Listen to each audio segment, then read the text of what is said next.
Hello, Math 2 Extended. This is Mrs. Bricky, and this video is for Unit 2, Lesson 1. This is our new unit, which is going to involve solving some equations and using radicals.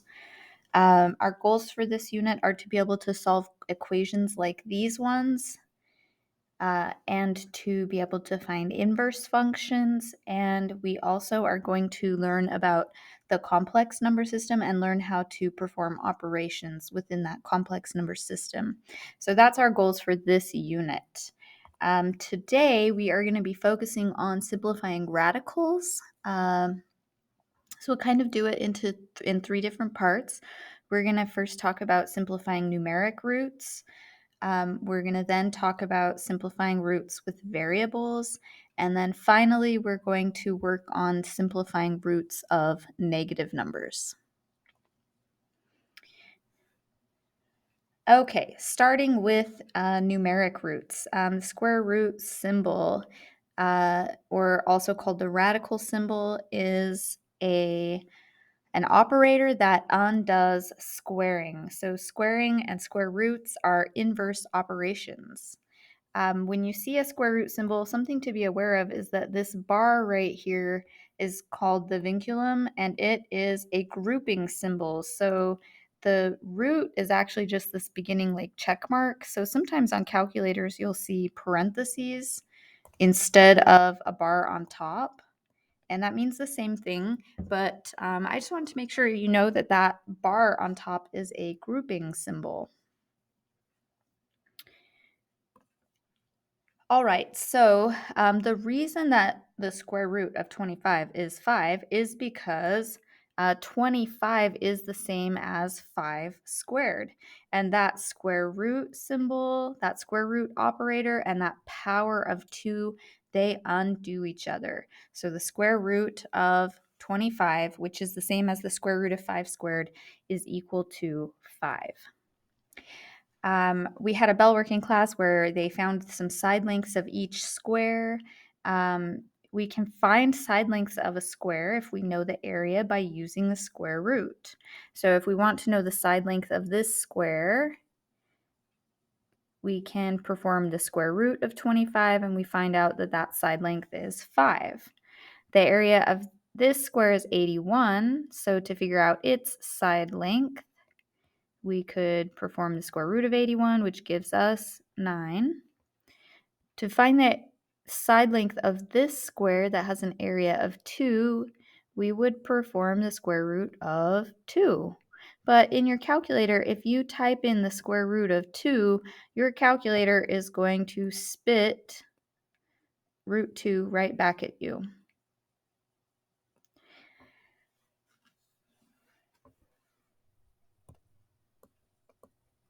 So you might notice that this square is different from the other squares. The other squares, we were able to give an integer answer for their side length, but for this last square, we just have a side length of root 2.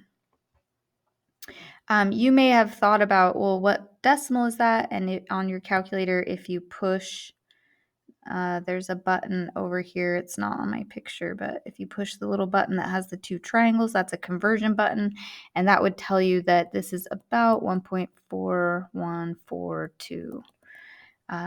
That is approximately its value. Its value is exactly root 2. So many numbers like 2 don't have nice square roots. When we take the square root of a positive number, sometimes we get a nice rational number, but sometimes those numbers are irrational. So rational numbers are square roots of some numbers that are rational are these ones on the left. The square root of 25 is a rational number because you know that that's equivalent to the number 5. The fraction 9 over 16, if we take the square root of that, we do get a nice rational number. We get 3/4. And if we take the square root of 1/4, we get 1/2.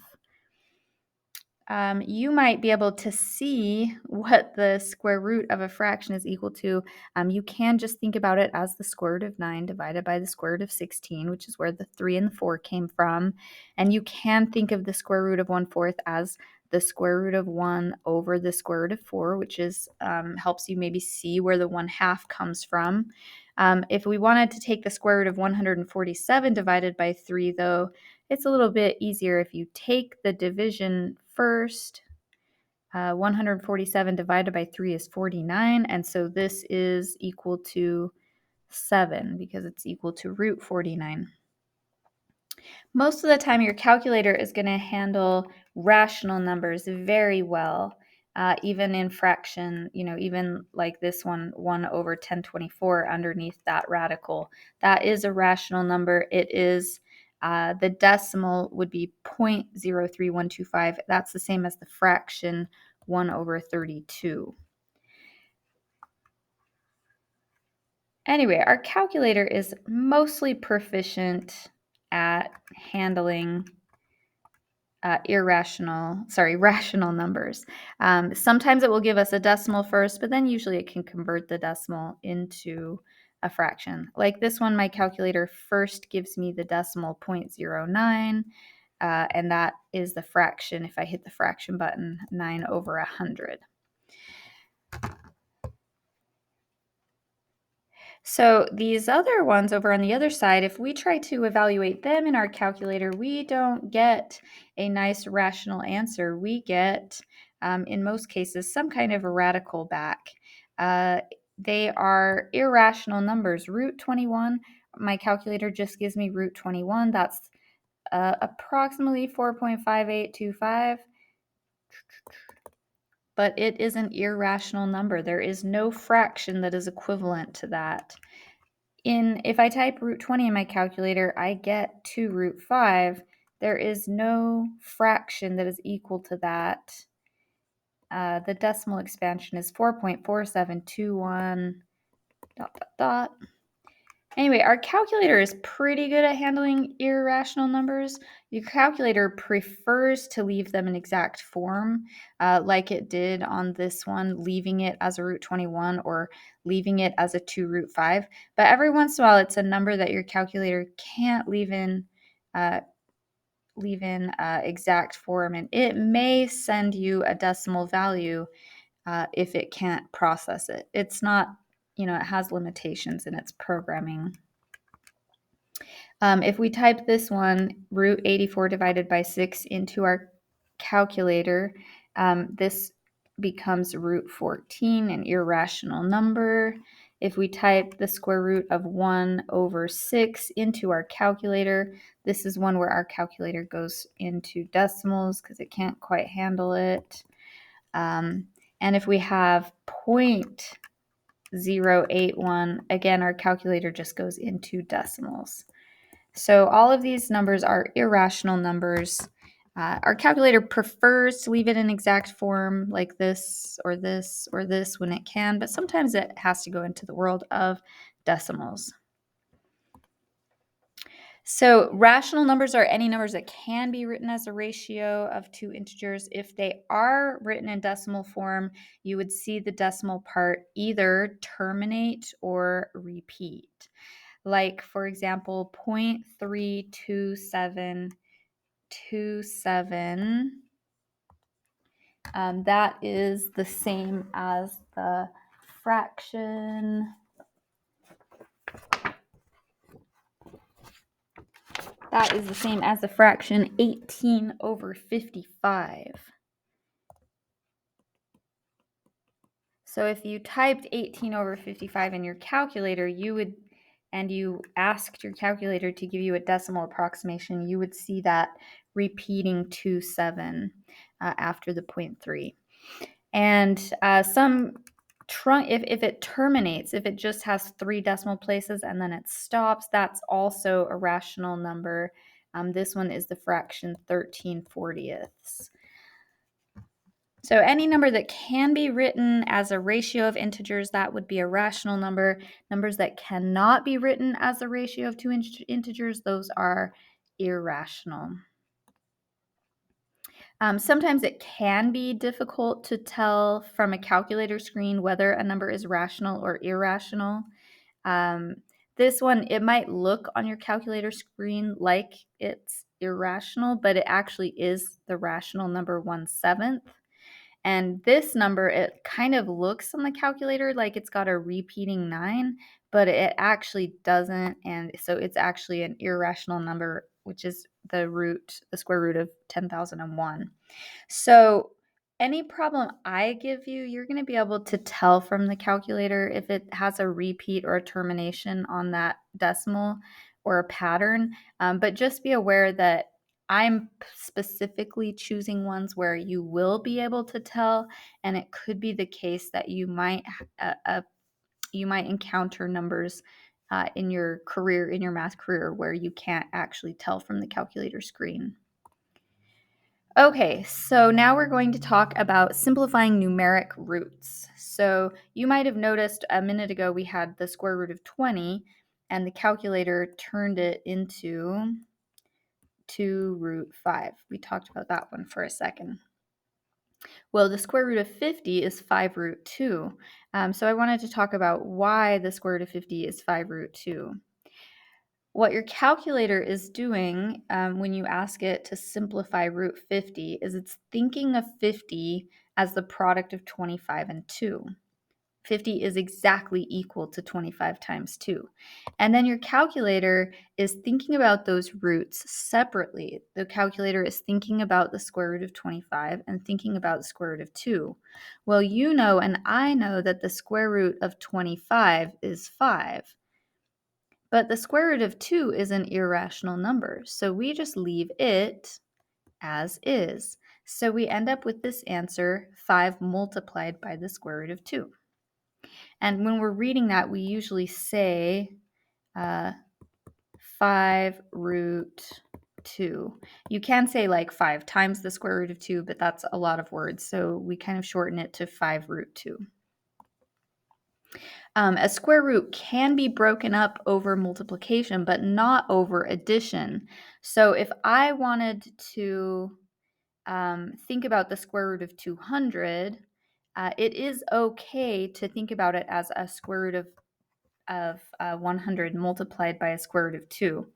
So if I type into my calculator the square root of 200, that is exactly equal to 10 root 2.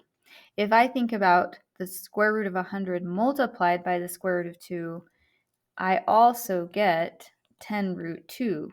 Those are equivalent. But if I think about something like, maybe I think about, well, can I turn that 200 into a 100 plus a 40 and break it up? But if you process or think about the square root of 160, that is the number 4 root 10. And the square root of 40 is 2 root 10. So when I add those two together, that is 6 root 10. That is not the same as the square root of 200. So I can take a number like 200 and split it into 100 times 2, but I can't take a number like 200 and turn it into a 160 plus 40 and then separate the root. The square root can only be broken up like that with multiplication. Okay, there's some practice problems that you can try in your assignment. Please don't go past number 11 if you try those out. And we are going to switch to thinking about simplifying square roots that have variables. So when we have a square root that has a variable under it, we need to remember that a square root operator and a power of 2 or an exponent of 2 are inverse operations. They undo each other. This means that if a variable is being squared inside of a square root, it can be simplified to be just that variable. The square root of x squared is equal to x. If the variable has a coefficient, we can apply the product property of roots. We can split it up into two separate roots. And we're going to use this idea to help us simplify some expressions. I'm going to just do a quick example here showing the splitting up. So if we had something like the square root of 40x squared, we would in our mind, maybe not on paper, think about the square root of 40 and think about the square root of x squared in order to get our answer. So we will use that product property of roots to get our answer. Okay, so let's do some examples. So I have the square root of 36x squared to start. So we need to think about the square root of 36, and we need to think about the square root of x squared. Well, the square root of 36 you can either do in your head or in your calculator, and we get 6 as a result.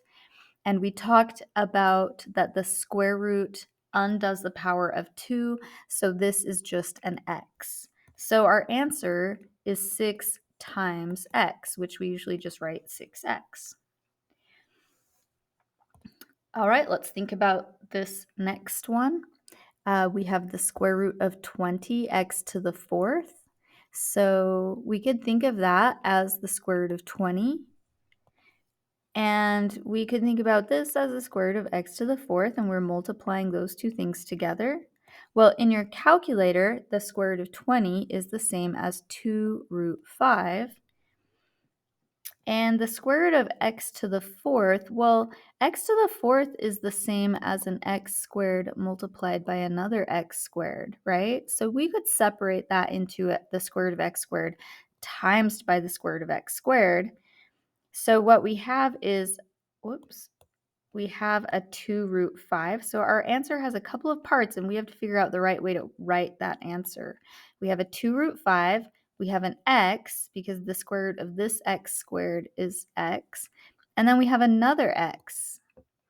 So the way that mathematicians prefer to write this answer, it's a 2 root 5 multiplied by an x multiplied by an x.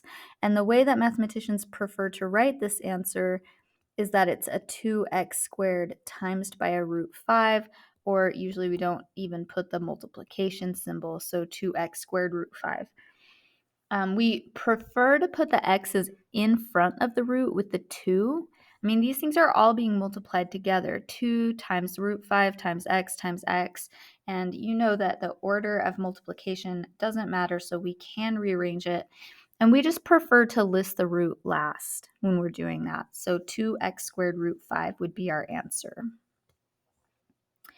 Okay, we've got the square root of 4x. So we are going to use that product property to split this up into two roots, root 4 multiplied by root x. You probably know from your head, or if not from your calculator, that the square root of 4 is 2. This time, though, our x does not have a power. This x had a power which we were able to use to cancel or undo the root. We used a root here to undo these powers. This guy does not have a power of 2. It's just a power of 1. Because of that, the square root cannot do anything. It just stays as is. And so our answer is 2 times the square root of x.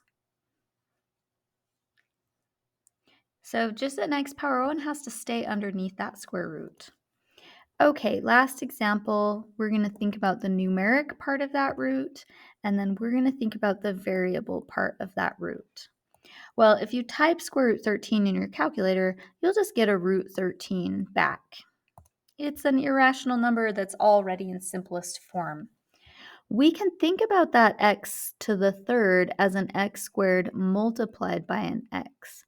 So if we separate that out, we've got this. So the only thing that can simplify, the root 13 is already in simplest form, but we can simplify this to be an x. And then this root x, just like our root x over here, it just has to stay underneath the root. So any of the parts of that product that are not under a root, we like to put at the front.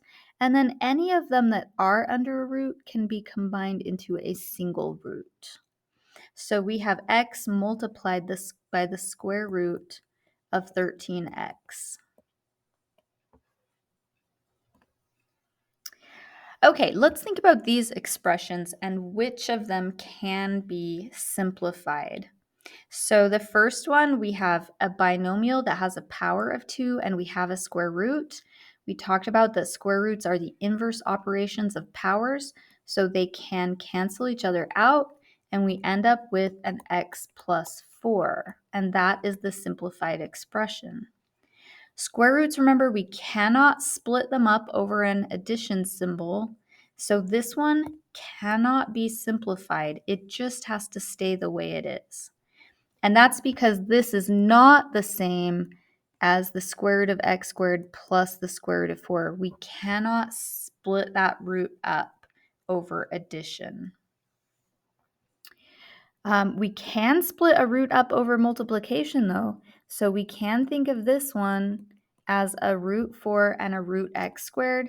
And so this is the same as 2x. So we are able to simplify that.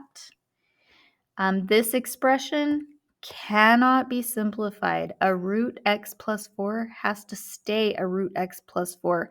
We cannot turn it into a 2.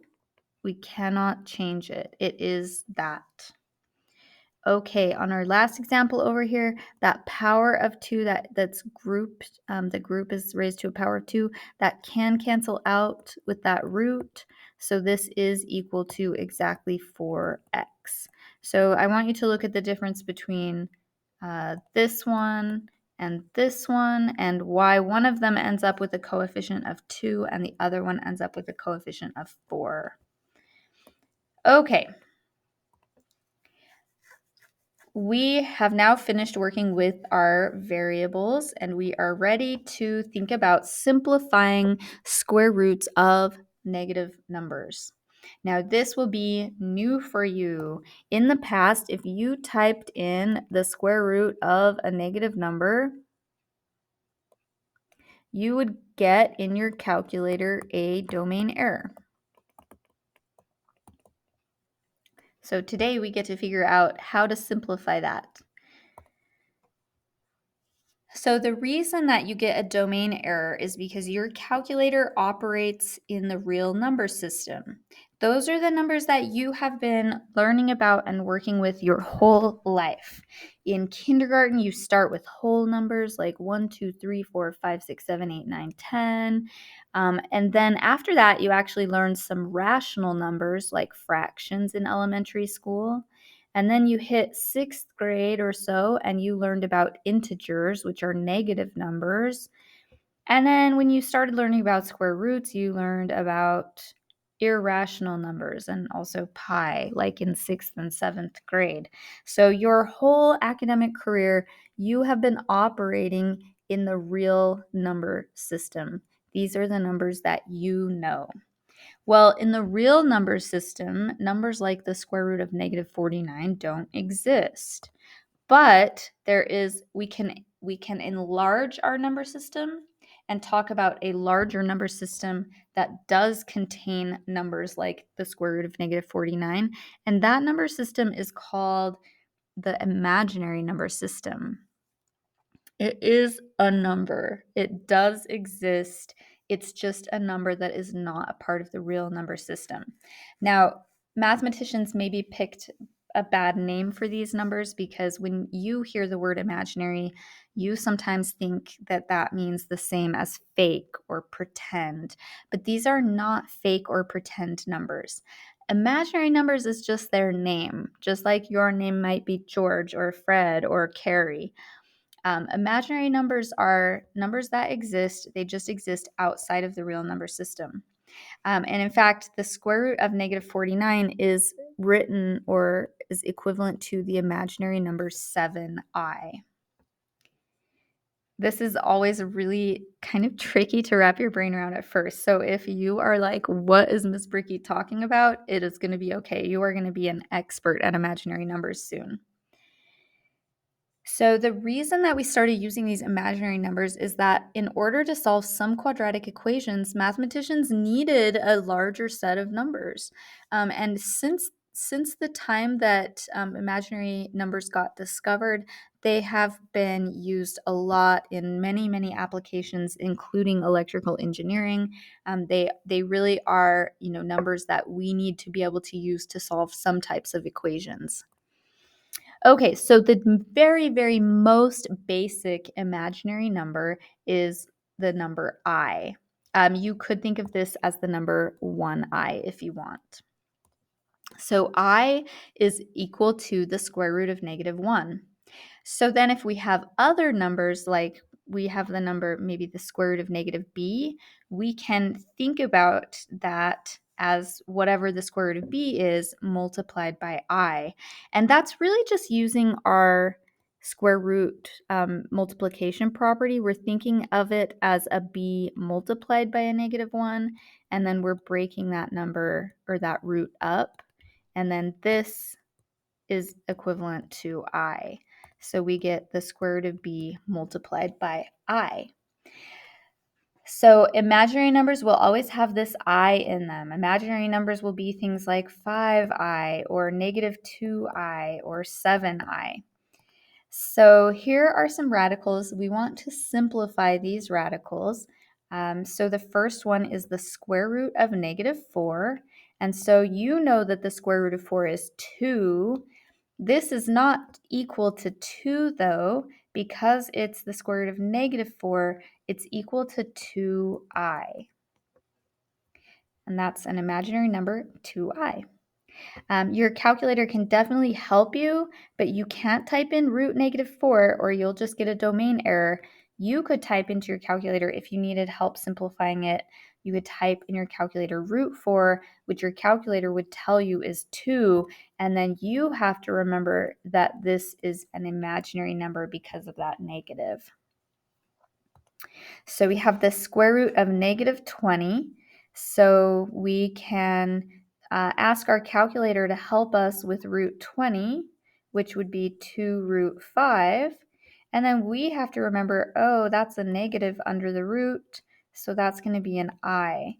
Now, just like with x's, when we write our answer, we prefer to put the I with the 2 at the front. To make it extra clear that, sometimes if you write something like this, it looks like that I is underneath the root. So to avoid that ambiguity, to avoid that appearance that it's under the root, we just put it in front of the root. Now this problem is different. This next problem, -√20, is different from the square root of -20. The square root of -20 is an imaginary number. We know that it's an imaginary number because it's the square root of a negative number. But this number next that we're looking at, it is a real number that is negative.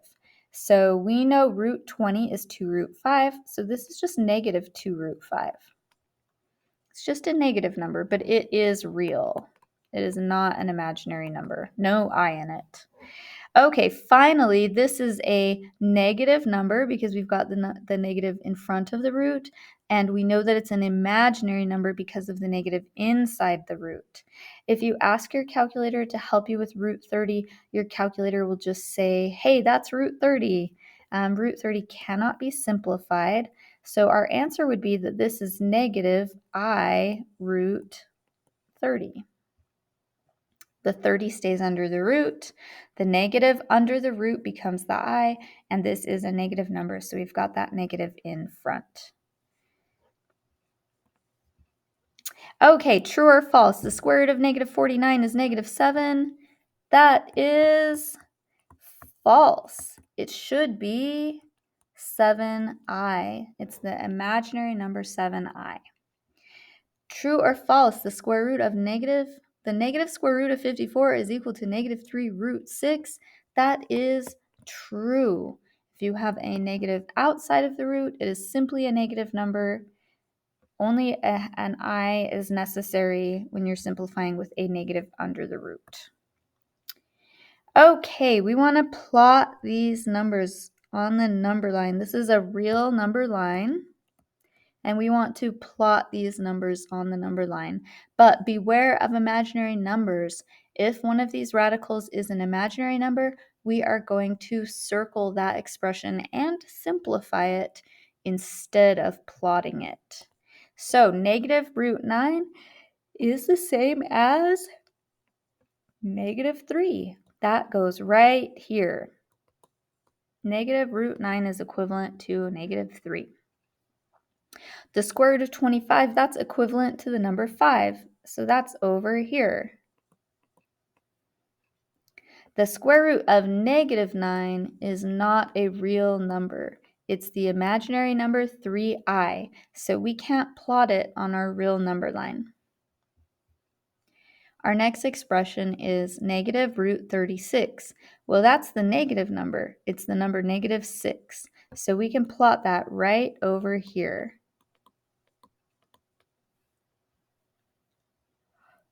The square root of negative 8. Well, this is an imaginary number. I can tell it's an imaginary number because of the negative under the root.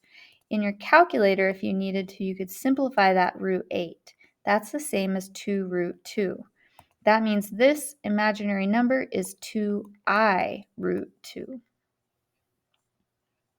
So we can't plot that one on the number line because it is not a real number. Okay, our next number is the square root of negative 4. Well, once again, we've got a negative under the root. That makes this imaginary.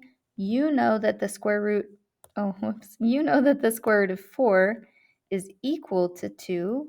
So this is the imaginary number 2i. Okay, last one, we have root 5. Well, this is definitely a real number. We need to figure out where to plot it on our number line. It's hard to know where to plot root 5 without knowing what it's approximately equal to. So in my calculator, I got the decimal expansion for root 5. It's 2.236 ... And so that would be somewhere like really close to here. We'll just put it a little bit bigger than 2, and that is the location of root 5. Okay. That is it. Now, what we did in class this day, in this lesson, it is definitely a lot.